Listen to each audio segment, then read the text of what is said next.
அஸ்ஸலாமு அலைக்கும் வரஹ்மத்துல்லாஹி வபரகாத்துஹு. அலைக்கும் அஸ்ஸலாம் வரஹ்மத்துல்லாஹி வபரகாத்துஹு.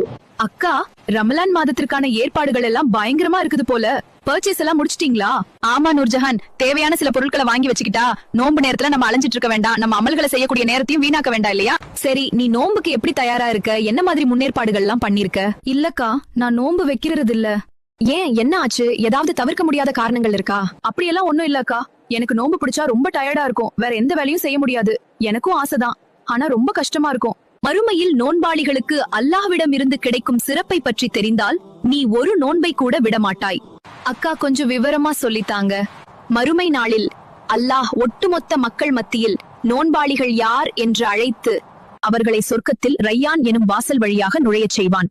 நோன்பாளிகள் அனைவரும் உள்ளே சென்றதும் அந்த வாசல் இழுத்து மூடப்படும். நோன்பாளிகளை தவிர யாராலும் உள்ளே நுழைய முடியாது. அல்லாஹு அக்பர்.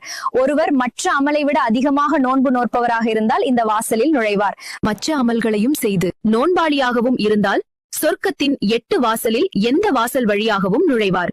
அல்லாஹ் நமக்கு மறுமை வாழ்வுக்கான காரியங்களையும் இலகுவான முறையில தான் ஏற்படுத்தியிருக்கான். அவற்றையெல்லாம் சரியான முறையில் செய்து நாமும் சொர்க்கவாசியாயிருப்போம் இன்ஷா அல்லாஹ். அல்லாஹு அக்பர். அக்கா, இனி என் வாழ்நாள்ல நான் ஒரு நோன்பு கூட விட மாட்டேன். என்னுடைய எல்லா அமல்களையும் சிறப்பான முறையில் செய்து என் மறுமை வாழ்வை வெற்றியடைய செய்வேன் இன்ஷா அல்லாஹ்.